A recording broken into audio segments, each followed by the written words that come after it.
Good morning, my people. This is Stuart Smith from Stuart Designs, and I paint monsters for a living. Boo-wah!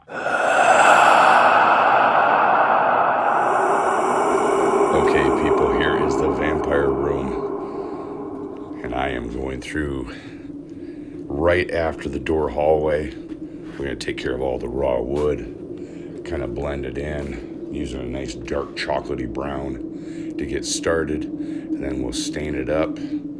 And we're going to be introducing the foam skulls tomorrow, and I will show you guys how we make those and continue forth. So this is the beginning. Just want to give you guys an overlay of what I'm starting with and what we'll have at the end.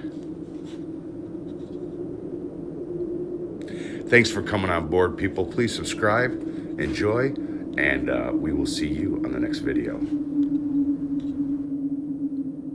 All right, stage one has gone well.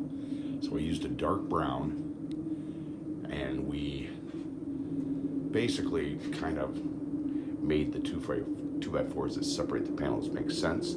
I'll be adding more stuff on them tomorrow. We'll be adding in some foam skulls and stuff, but we're getting all this all blended in. Even the organ, so we're using the one base coat and these guys, and just trying to make everything cohesive all the way down this way.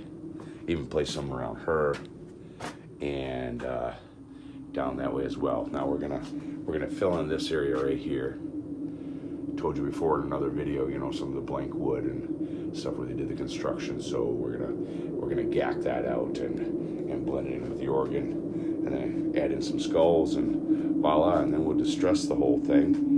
And then later on, I have a buddy in Iowa that's got 7 skeletons for me at a good price, and we're picking those up. We're going to gack those out, and they'll be going in here with the coffin and other coffins. So it's going to be very cool, people. So onwards and upwards, let's continue.